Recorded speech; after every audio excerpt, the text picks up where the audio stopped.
Bonjour à toutes et à tous, bienvenue dans ce nouveau numéro du BIP Info. Nous sommes le mardi 4 juillet, voici les titres de ce journal. L'aéronautique est une filière qui se porte bien et du coup qui recrute. Aujourd'hui, la Direct organise un speed dating à grande échelle en partenariat avec de nombreux partenaires. Comme Pôle emploi, vous verrez que de nombreux profils sont recherchés. Hier, le préfet de l'Indre a rencontré près de 150 maires. De nombreuses thématiques ont été abordées. Sujet de préoccupation numéro 1, la désertification médicale. Poursuite de notre série consacrée aux jardins. Nous irons dans le Cher cette fois visiter les jardins d'Orsan. Si vous avez envie de rire cet été, la maison Jour de Fête à Sainte-Sévère vous propose son festival de courts-métrages dédié à l'humour anglo-saxon. Monique Joguet nous dira tout dans quelques instants. Il y a un mois se déroulait le Salon du Bourget à Paris. La filière de l'aéronautique se porte bien et elle recrute de nombreux profils. Dans le Berry, de nombreuses entreprises sont implantées comme Zodiac ou encore MBDA. Il existe également de nombreuses entreprises sous-traitantes. Certaines d'entre elles étaient présentes aujourd'hui au centre de congrès d'Issoudun pour proposer des postes et faire découvrir des secteurs d'activité grandeur nature. Philippe Rioux. Fin 2016, on recensait en région centre près de 500 postes non pourvus dans la filière aéronautique. Le secteur d'Issoudun étant un espace clé en termes d'emploi dans ce secteur, c'est très logiquement qu'était organisée ce mardi au centre des congrès une rencontre emploi-formation aéronautique sous l'égide de la Direct. C'est organisé dans un lieu unique, la rencontre entre des demandeurs d'emploi, des entreprises, des organismes de formation et les partenaires du service public de l'emploi, pour permettre, dans une synergie de l'ensemble de ces personnes, d'orienter des demandeurs d'emploi vers l'emploi dans les entreprises, au profit des entreprises qui ont des offres d'emploi qui sont non satisfaites actuellement. Et en amont du forum, des candidats potentiels ont été présélectionnés. Pôle emploi intervient dans le cadre de la mise en relation avec les entreprises principalement et faire le lien également avec les organismes de formation pour permettre aux demandeurs d'emploi de découvrir certains métiers et puis de là peut-être envisager une formation qualifiante. Le forum proposait donc speed dating avec les acteurs économiques de la filière aéronautique, mais aussi pour de potentiels candidats, des ateliers très concrets. C'est effectivement la mise en situation de personnes par des ateliers qui leur permettent de découvrir un certain nombre de gestes professionnels des métiers de l'aéronautique. Donc vous verrez derrière moi et dans l'ensemble du salon un certain nombre d'ateliers où les personnes peuvent se tester à la soudure, à l'utilisation des automatismes, à la maintenance, etc. Une première pleine de promesses, comme a pu le constater la directrice de l'association qui fédère près d'une centaine d'entreprises aéronautiques en région Centre-Val de Loire. C'est la première édition, mais je pense qu'en fonction du nombre de personnes présentes, de l'intérêt porté, de l'attention aussi qu'elles ont à découvrir les métiers au travers des films, mais également au niveau des ateliers et des questions qui nous sont posées par la suite, nous avons relevé un grand intérêt et puis un grand plus. Dès la première heure, plus de 200 postulants se sont présentés, avec à la clé, pour certains, des motifs de se réjouir. Là, ça aboutit, il y a des contacts positifs. Il y a quelques petits départs, oui. Là, on est sur l'attente d'une réponse. Rechercher des compétences particulières et donner plus de visibilité au tissu industriel aéronautique, c'était tout le pari de ce forum. Et au vu de la fréquentation, c'est un pari gagné.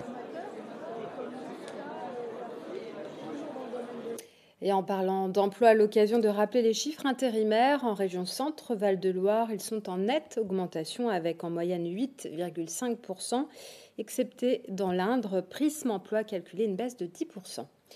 Promesse tenue hier pour le préfet de l'Indre qui s'était engagé à rencontrer les maires de l'Indre avant l'été. 150 ont répondu à l'appel pour faire part de leur inquiétude parmi les sujets d'actualité abordés, la désertification médicale, les rythmes scolaires ou encore le transfert de compétences dans le cadre de la loi NOTRe. Briac Cavalin. Il y a peut-être des sujets que vous voudrez aborder avec moi tranquillement. À mi-parcours entre deux assemblées générales de l'Association des maires de l'Indre, Seymour Morsi, le préfet du département, a réuni les élus. Plus de 150 d'entre eux ont répondu présents pour évoquer les problématiques du territoire. Un exercice difficile avant le discours de politique générale mené devant l'Assemblée nationale. Sur le discours que le président de la République est en train de prononcer devant tous les parlementaires, ça sera notre feuille de route à tous. Je n'en connais naturellement pas le contenu, je vais le lire à l'issue de notre rencontre, mais moi de toute manière, une chose est certaine, c'est que je dis toujours, la complexité administrative, c'est l'affaire de l'État, ça n'est pas l'affaire des acteurs, quels qu'ils soient, privés comme publics. Donc si c'est compliqué, c'est mon problème, c'est pas leur problème. À une seule condition, c'est qu'ils ne viennent pas quand c'est trop tard. Donc l'idée, c'est véritablement qu'on ait une relation la plus anticipée possible, la plus précurseur possible pour qu'on les aide à prendre, par rapport au souhait qui est le leur, le meilleur chemin pour y arriver. Une séance pour clarifier situation et actions menées sous couvert de l'État. Objectif de la rencontre, sensibiliser les élus aux nouvelles réglementations et préciser le rôle des différents services. Les maires ont quotidiennement, à longueur d'année, une avalanche de textes, une avalanche de programmes, une avalanche de réformes à digérer. Bon, alors évidemment, ils peuvent toujours poser des questions, mais la plupart d'entre eux n'osent pas poser des questions ou entendent de ci, de là des réponses qui ne sont pas forcément les bonnes. Et le fait que le préfet soit disponible pour répondre à toutes les questions et apporter avec ses services les vraies explications des textes, des réformes à appliquer et les méthodes pour les appliquer sur le terrain sont une bonne chose. C'est vrai que l'État, en règle générale, avec toutes les choses qu'on assimile à l'État, marche vite et il y a beaucoup de réformes. Et ils ont eu à supporter beaucoup de réformes. Donc la raison pour laquelle j'avais proposé au président de l'association des maires qu'on puisse se retrouver, c'est qu'on puisse dire voilà notre actualité, voilà votre actualité. Donc rien d'anormal à ce que l'on puisse parler du rôle de la direction départementale des territoires en lien avec l'urbanisme, du rôle de la direction départementale des territoires en lien avec nos agriculteurs. Et puis on est rentré dans le détail d'une série de réformes qui étaient importantes, notamment pour la délivrance des titres avec 13 mairies qui acceptent maintenant de délivrer les cartes d'identité, avec la question des gens du voyage. Vous avez bien vu que les questions étaient assez nombreuses. Je crois qu'il n'y avait aucun sujet tabou et ce qui était important, c'est qu'on puisse parler ensemble de plein de choses. De l'urbanisme au contrat de ruralité, sans oublier les transferts de compétences issus de la loi NOTRe. Certains thèmes se sont pourtant démarqués. La couverture mobile et Internet, la désertification médicale, mais aussi les rythmes scolaires et ses dérogations pour la semaine à 8 demi-journées. La question se posait, c'est quelle forme doit prendre cette demande. Cette demande, c'est une lettre avec un conseil municipal et un conseil d'école qui doivent le confirmer avant, pendant ou après cette date-là. Donc c'est cette semaine, le 5. Quand vous placez la présence médicale au sommet de nos préoccupations, le préfet ne peut pas répondre à la place de l'État et de l'Agence régionale de santé.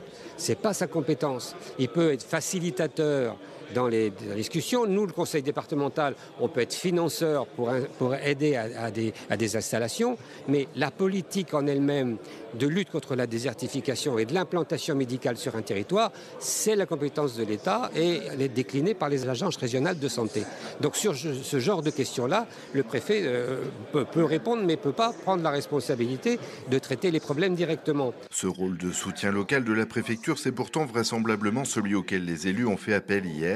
Le préfet a rappelé qu'il mettrait tout en son pouvoir dans la limite des compétences de sa fonction. Parmi les priorités, l'incitation à l'installation de nouveaux praticiens, 29 en 5 ans contre 56 départs. Une démographie médicale qui place le département parmi les 3 moins fournis sur l'ensemble de la métropole. La prochaine assemblée de l'Association des maires de l'Indre se tiendra le 20 octobre à Châteauroux. Et puisque nous parlions d'éducation, la CSD 36 CGT invite les ATSEM à une journée de rencontre ce samedi. Ce sera à partir de 10h à la maison des syndicats de Châteauroux. Il s'agira d'échanger sur les difficultés qu'elles rencontrent dans leur métier. Une initiative pour bien préparer la rentrée. On poursuit notre série consacrée au jardin, direction le prieuré d'Orsan dans le Cher, fondé en 1107 par Robert d'Abrissel, qui est le créateur de l'abbaye de Fontevraud dans les Pays de la Loire. Le site abrite au cœur de ses bâtiments des jardins d'inspiration monastique médiévale. Depuis 1993, les jardiniers ont comme mission de mêler l'utilitaire au symbolique. Visite avec Laurent Mabed.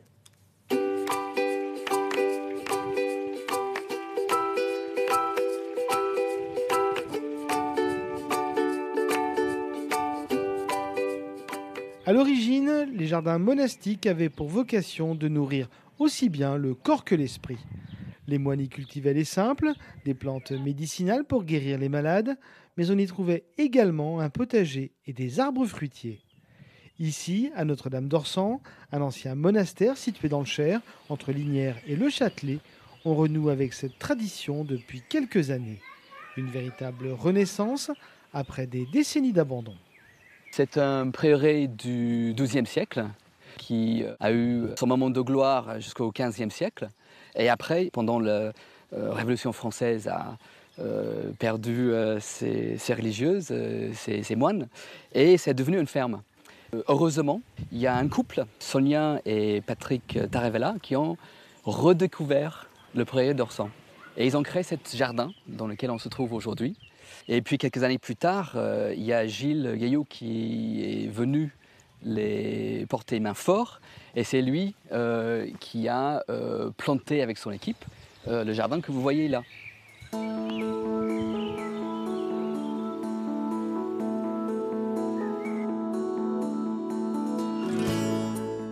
Depuis quelques mois, Gareth et son ami ont repris le flambeau avec une nouvelle équipe. Une aventure qui a commencé sur un coup de tête. On est venu visiter le jardin le dernier jour de l'ouverture de la saison l'année dernière. Et on est arrivé à 7h15, donc juste avant la fermeture du jardin. On s'est avancé vers l'entrée et on a tout simplement tombé amoureux. Et on a su, juste après que c'était à vendre, et on n'a pas hésité. Voilà, donc c'est tout simplement un coup de foudre. Pour Gareth, installé à Paris comme styliste depuis 20 ans, Orsan est devenu une source d'inspiration dans la création de ses futures collections. Quand je suis arrivé ici, j'ai trouvé un endroit où vraiment je me sentais bien et inspiré, ce qui est quand même rare. Et donc c'est pour la raison pour laquelle aussi que je pense qu'on tombe amoureux de quelque chose, c'est que ça fait écho, ça m'a parlé. Côté jardin, la nouvelle équipe suit la ligne initiée par les précédents propriétaires, elle-même inspirée de l'héritage médiéval. C'est beaucoup de variétés anciennes. C'est beaucoup les trois symboles, donc la vigne, l'olive et l'épeautre, d'accord, qui sont les trois symboles phares dans les époques moyenâgeuses. Donc la vigne pour le vin, l'olive pour l'olivier et l'épeautre pour tout ce qui est farine et production de pain. Voilà. Sachant qu'on a aussi pas mal de variétés de pommiers anciens, de roses anciennes. Donc c'était un petit peu de retrouver des variétés qui ne sont pas courantes dans le commerce. Avec chaque année son lot d'innovations pour que chaque visite soit différente des précédentes. Cette année, on a mis 4 variétés de céréales qui ne sont pas forcément courantes. Voilà, on travaille avec un céréalier qui est tout à fait proche d'ici. Voilà, donc du coup, on a implanté 4 cultures de céréales différentes, justement un petit peu dans la suivi de tout ce qui est fait ici. En saison, les jardins sont ouverts tous les jours de 10h à 19h, en formule libre ou accompagnés par un jardinier, pour mieux pénétrer l'âme presque millénaire du prieuré.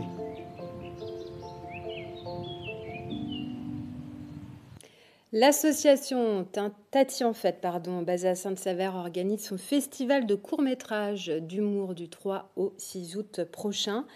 Pour nous en parler, je reçois sa présidente, Monique Joguet. Elle est l'invitée de la rédaction.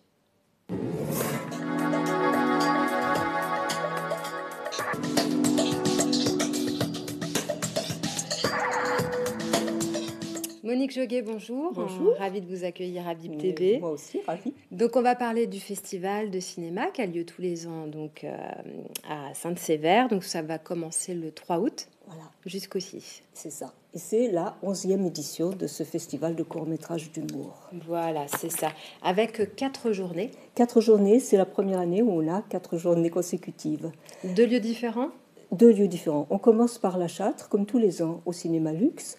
Et on continue ensuite à Sainte-Sévère. Alors, au cinéma Luxe et à Sainte-Sévère le vendredi, on décline l'humour anglo-saxon, et ça avec un long métrage à la Châtre, Tueur de dames, et à Sainte-Sévère avec des courts-métrages d'humour anglo-saxon, Angleterre, États-Unis et Canada. Alors, qu'est-ce qu'on aura comme... Alors, on commence dans les années 1900 avec 2 petites merveilles qu'on a trouvées à l'Institut britannique du film à Londres. Et là, vraiment, c'est quelque chose que vous n'avez jamais vu, quoi, nous-mêmes. Hein. On l'a découvert et on s'est dit, bon, c'est le moment. Des gens qui ont inspiré les Monty Python. Ah oui. Voilà. Donc, on commence comme ça. Et ensuite, par ordre chronologique, on aura un Droopy, on aura ces gros mythes, on aura des choses que les gens ont moins l'occasion de voir, comme des films de McLaren, le Canadien.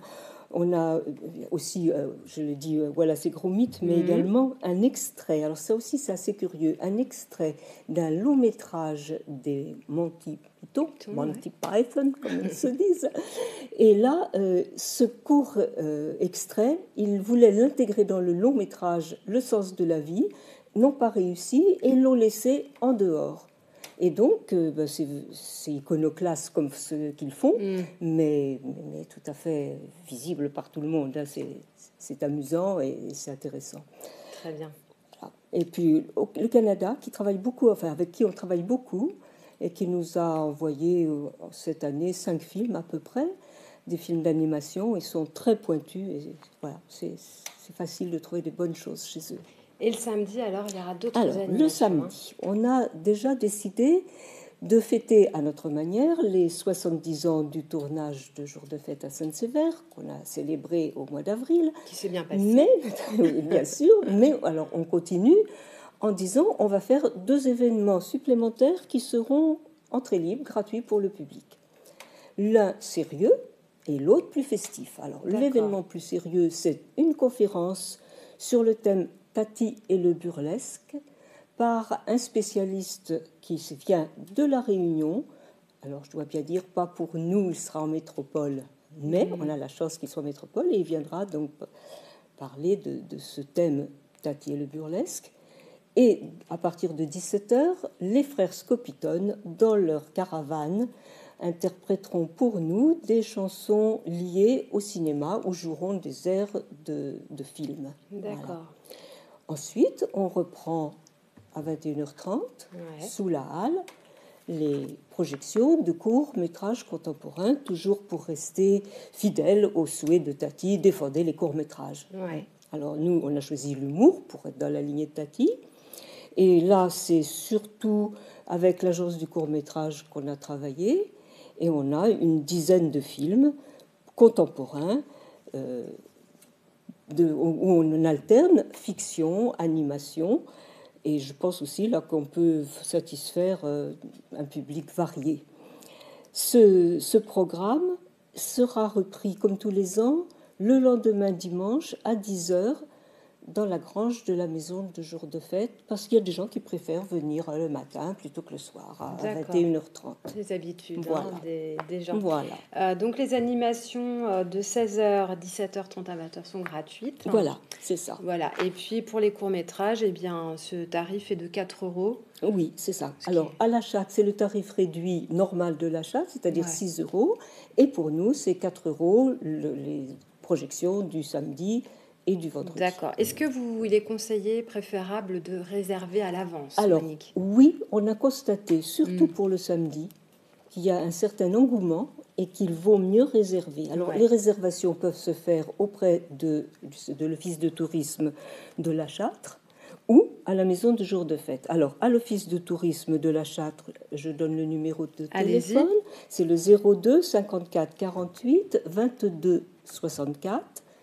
Et à la maison de jour de fête, 02 54 30 21 78. D'accord. Oui, c'est plus prudent de réserver, surtout pour le samedi. Surtout pour le samedi. Voilà. Et donc, il y a des petits, des petits flyers, des petits programmes qu'on peut retrouver où ? Alors, on peut les retrouver dans les commerces de Saint-Sever, de La Châtre, par exemple à Issoudun, bon, bien sûr, chez vous, à Bip TV, également à Cyclique, mais on en met aussi au Centre Albert Camus, on en met au musée, il y en a un peu on partout, en met au cinéma.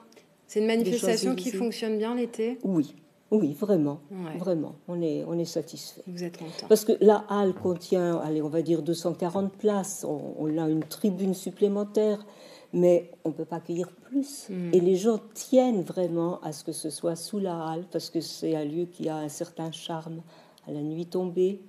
les éclairages, tout ça, c'est vrai que c'est un lieu C'est historique la et assez magie magique du le cinéma. soir. Voilà. Magie du cinéma. Monique, merci beaucoup d'être venue nous voir C'est pour nous moi parler qui de vous cette remercie de manifestation. votre accueil. À bientôt. Au revoir. Merci. Un entretien réalisé la semaine dernière dans nos studios. C'est la fin de cette édition. Dans un instant, le point sur la météo avec des températures qui grimpent. À 18h55, ne manquez pas votre émission cinéma. Johan Demousti a fait sa sélection de la semaine en clap de bip. Et à 20h50, votre soirée ciné-club avec la momie Aztèque contre le robot. Je vous souhaite de passer une agréable soirée sur Bip TV.